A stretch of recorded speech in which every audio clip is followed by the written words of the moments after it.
பகுதியில் அமைந்திருக்கக்கூடிய ராபின்சன் பூங்காவில் தொடங்கி வைத்த போது கொட்டுகின்ற மழையில தொடங்கி வைத்தார்கள். கொட்டுகின்ற மழையில தொடங்கி வைத்த இந்த கழகம் 75 ஆண்டுகள் மட்டுமல்ல, 100 ஆண்டு நாம் காணப்போகிறோம்.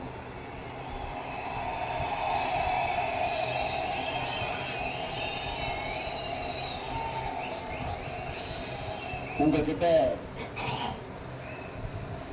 பேசுறதை விட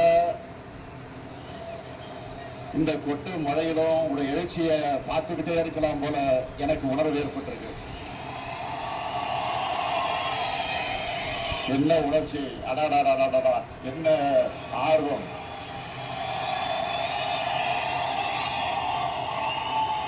என் உயிரோடு கலந்திருக்கக்கூடிய முத்தமிழக தலைவர் கலைஞர் அவர்களின் உடன்பிறப்புகளே,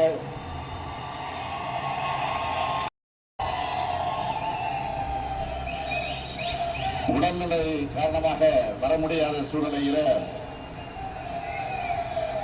இந்த நிகழ்ச்சிகள் அனைத்தையும் தொலைக்காட்சியில நேரடியாக பார்த்துக் கொண்டிருக்கக்கூடிய பொதுச் செயலாளர் அண்ணன் துரைமுருகன் அவர்களுக்கு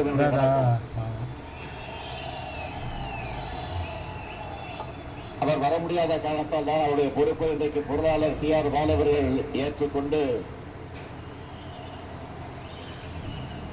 தலைமை பொறுப்பு ஏற்றுக்கொண்டு இந்த நிகழ்ச்சியை நடத்தி கொண்டிருக்கிறார். அவருக்கும் என்னுடைய வணக்கம்.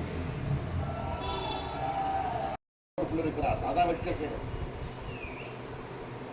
அதிமுக தொடங்கினப்போ நம்முடைய கொள்கை அண்ணாயிசம்னு சொன்னாங்க. அதை இப்ப பழனிசாமி அவர்கள் அடிமைசம்னு மாற்றி அமித்ஷாவே சேர்ந்தவனு மொத்தமா சேர்ந்தாகிட்டார். முழுசா 2 பேருக்கு முக்காடு இருக்குன்னு கேட்பாங்க. அந்த மாதிரி நேற்று டெல்லியில கார் மாறி மாறி போன பழனிசாமியை பார்த்து இப்ப எல்லாரும் என்ன சொல்றாங்க தெரியுமா, காலையே விழுந்த பிறகு முகத்தை மூட கட்சி எதுக்குன்னு தான் எல்லோரும் கேட்கிறோம்.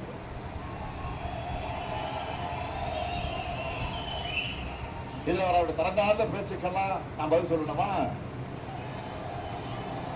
தேவையில்லைதான். ஆனா மக்களாட்சியில மக்களுக்கு மதிப்பளிச்சு பதிலளிக்க வேண்டிய பொறுப்பு கடமையும் நமக்கு இருக்கு. அதை வெறும் சொல்லால இல்ல, செயல்களாலும் திட்டங்களாலும் பதில் சொல்லிட்டு இருக்கிறோம்.